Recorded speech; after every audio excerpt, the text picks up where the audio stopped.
Hola a todos, bienvenidos a un nuevo espacio podcast. Aquí Matías, como todas las semanas, compartiendo con ustedes la lección de escuela sabática de jóvenes. La lección de esta semana se llama Las últimas enseñanzas, que va a tratar de el capítulo 16 del libro de Juan. En el vamos a reflexionar sobre el dolor, sobre los planes del Señor. Quiero aprovechar para mandar saludos a todos nuestros auditores, bueno, de Sudamérica, pero esta semana quiero mandar un saludo especial a los auditores de España, a las personas que nos escuchan desde España. Esta semana hay un congreso de jóvenes allá, por la división europea, y va a ser en Valencia, España. Así que le mandamos saludos a la gente que se va a congregar allá. El congreso se llama AYC, es como GYC, pero no sé, no sé qué significa, pero supongo que Adventist Youth Congress, algo así, ¿no? Así que saludos para ellos, que el Señor les bendiga, que tengan una muy linda jornada, que aprendan, que puedan evangelizar y que el Señor les proteja de todas las cosas que están aconteciendo en su país. Muy bien, vamos a partir. Para eso vamos a orar y poder pedirle al Señor la dirección para la lección de esta semana. Oremos. Querido Dios y Padre Celestial, agradecido estamos por la oportunidad que nos das de poder estudiar tu palabra, de poder aprender de ella, de poder abrirla solemnemente. Y por eso queremos pedirte la dirección de tu Santo Espíritu, la dirección del Paracletos, a quien nos dejaste, Señor, para ser nuestra compañía, nuestro Maestro. Te pedimos, Señor, que Él sea el que nos guíe para abrir tu palabra, para aprender un poco más de ti, y que también bendiga, Señor, a los maestros que están escuchando esta lección para ser una bendición para sus alumnos. Te lo pedimos en el lindo nombre de Jesucristo. Amén.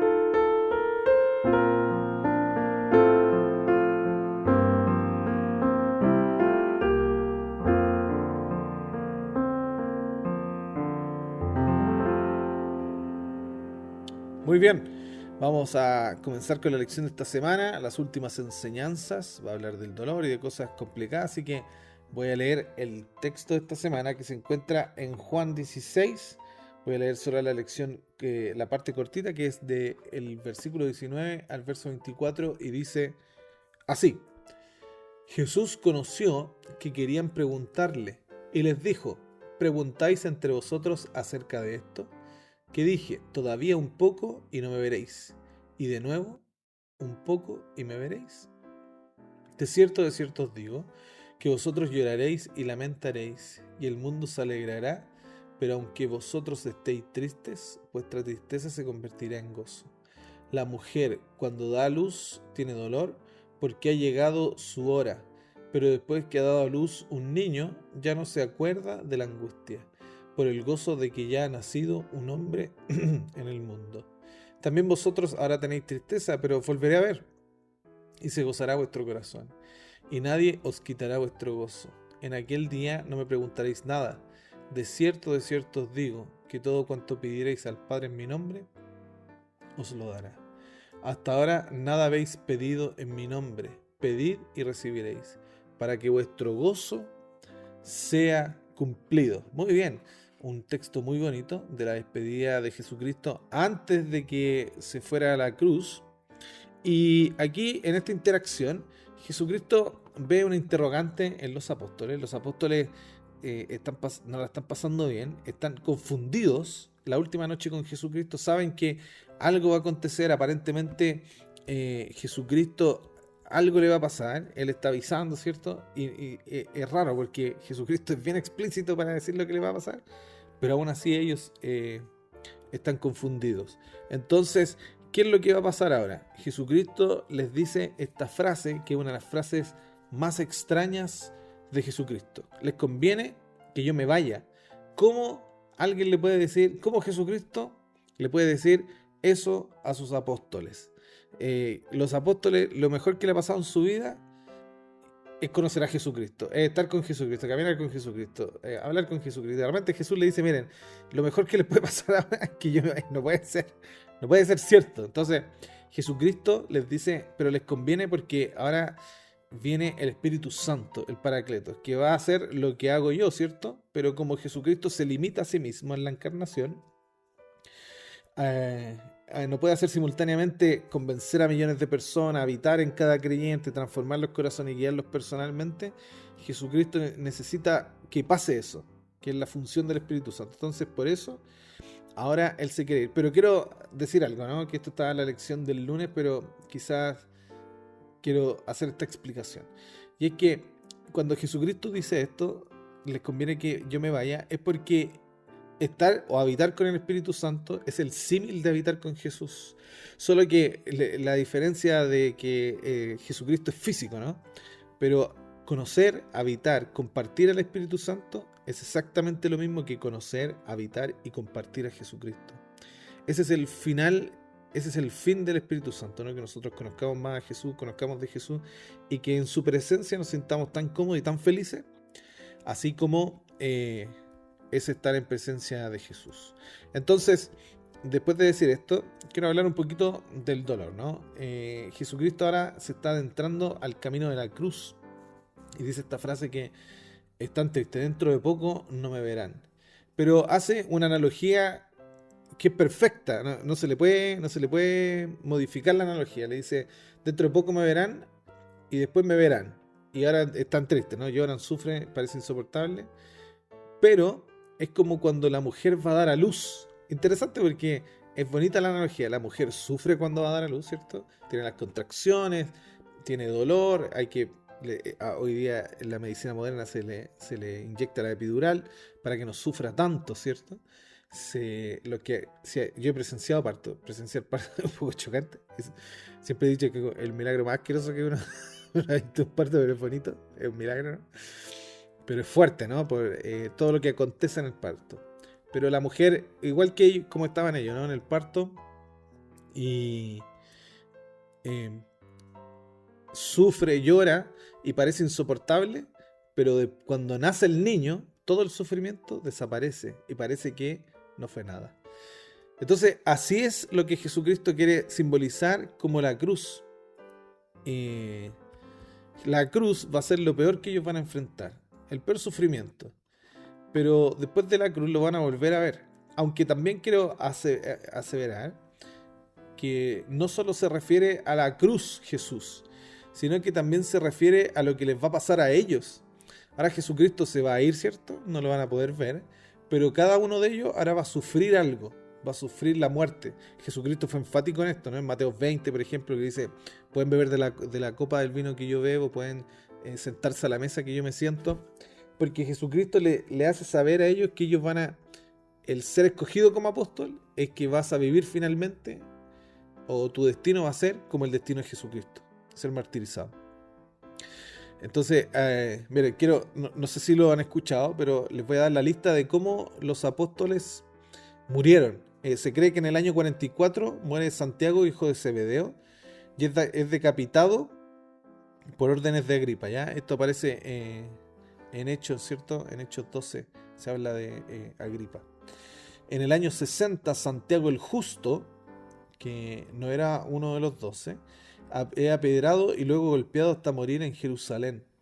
Luego, en el 64 al 68, muere Pedro, crucificado durante la persecución de Nerón, y la tradición dice que lo crucifican boca abajo, por petición propia de Pedro, que él no era digno de morir como Jesucristo. En el 64 al 67 muere Pablo de Tarso, que no era uno de los 12, ¿no? Decapitado en Roma. Por ser ciudadano romano, muere allá en Roma, ¿no?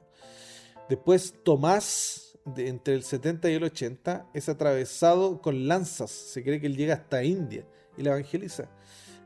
También el 70 al 80 Felipe, que es crucificado y colgado en Hierápolis. En el 70 al 90 muere Bartolomé. Hay tradiciones diversas.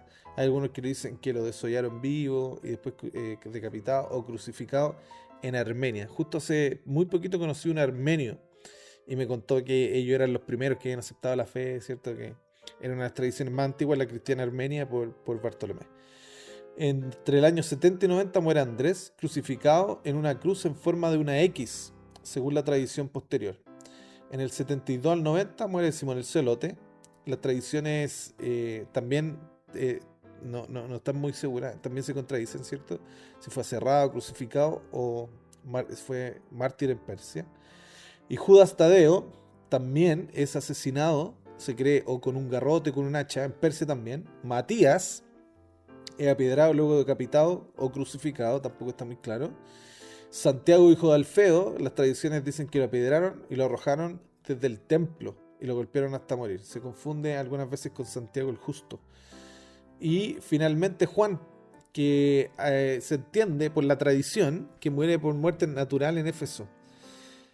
Y probablemente quizás el único de los 12 que no fue martirizado. Entonces, ¿por qué les leo esta lista? Yo creo que ya la han escuchado o algunos lo han visto en internet. Pero esta lista es una de las cosas a las que Jesús se refiere. Dentro de poco no me verán. Habla de los dolores de parto. Pero dentro de otro poco me volverán a ver. ¿Por qué? Porque para ellos ya llegó la segunda venida. La segunda venida llegó en el momento en que ellos se fueron al descanso. Porque al cerrar los ojos, para ellos va a ser como un pestañear el momento de ver a Jesús venir. Entonces, el dolor a veces es incomprensible, pero el dolor tiene un propósito. Lo que está leyendo el regalo por su palabra que está en Job, ¿no? Y Job está pasando toda esta situación de dolor y los amigos lo critican y lo juzgan y le dicen que es por culpa de él. Y Job no entiende cuál es la causa del dolor. Pero al final, él se da cuenta que este dolor tiene un propósito. Y la resurrección cambia completamente esta perspectiva del dolor humano, ¿no? Porque la gente piensa que vive, sufre y muere. Pero no, hay una recompensa. Bueno, el dolor tiene un propósito, el dolor no es inútil, es redentor. A veces no comprendemos por qué sufrimos, pero es muy sano decir que el Señor es un artista para las personas que sufren. Él puede convertir todo el dolor en una victoria. Entonces los discípulos, esto es lo que enseña la Biblia, los discípulos van a vivir estas cosas, este sufrimiento, la cruz, la persecución, el fracaso, el miedo. En las cartas de Corintios vemos cómo Pablo se siente fracasado, ¿no? Por cómo la iglesia se comporta. Pero el sufrimiento no es el capítulo final. Las promesas de Juan 16 son las que atraviesan toda la Biblia. Jesucristo en Juan 10:33, en Juan 16:33 dice: estas cosas os he hablado para que en mí tengáis paz. En el mundo tendréis aflicción, pero confiad, yo vencí al mundo. Y quiero decirle esto: la palabra en griego es nenikeka. Se la aprenden, ¿ya? Nenikeka significa vencido, que es de el verbo nika, como el que venció, ¿no? O el que vence, nika. Que es de donde, si no me equivoco, no quiero pecar de jactancia, pero me parece que es donde viene Nike, ¿o no? Nike, que es la diosa de la victoria, que se ocupa para la marca. Bueno, Nenika, que significa vencido, está en perfecto. ¿Qué significa esto? Que destaca que ya está conseguido, que es una victoria que ya fue efectuada. Y no solo eso, sino que los efectos permanecen. Y aunque la crucifixión aún no había ocurrido, Jesús habla de la certeza de su victoria y que su triunfo es irreversible. Entonces, que Jesucristo ocupe estas frases como les conviene que yo me vaya, o no la más importante, pero una que quiero analizar es la mujer que da a luz. Se relaciona con un trasfondo profético, porque en el Antiguo Testamento, especialmente en Isaías, en Miqueas, los dolores de parto simbolizan el sufrimiento previo a la salvación para ellos y a la restauración del pueblo de Dios. Entonces Jesucristo ocupa esta figura para hablar con los apóstoles, para decir que ellos también van a ser victoriosos. Y terminó diciendo que, como dice el juez, ¿no? El Padre mismo los ama. Este es quizá uno de los momentos más conmovedores de la historia de Juan 16, pero Jesús sabe que Pedro lo va a negar, que Judas lo va a traicionar, que todos van a huir, y sin embargo no les dice el Padre va a dejar de amarlos, el Padre los va a abandonar, sino que le dice exactamente lo contrario, ¿no? El Padre mismo los ama, incluso después de este fracaso. Entonces eso sería un fundamento como para la posterior restauración de ellos. Entonces, para que se entienda, nuestro fracaso no cancela el amor de Dios.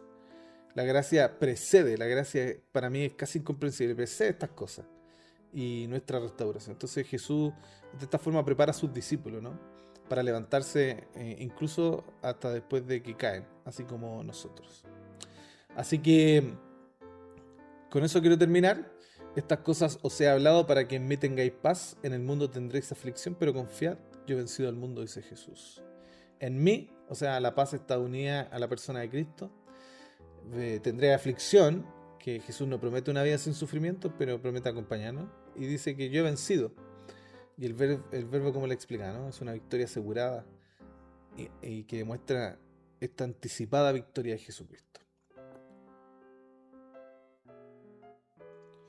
Elena de White dice: desde el aposento alto hasta el Getsemaní, Jesús fue preparando a sus discípulos para el momento, fue preparando a los discípulos para el momento más difícil de la prueba, así como para lo que vendría después. Su deseo era claro.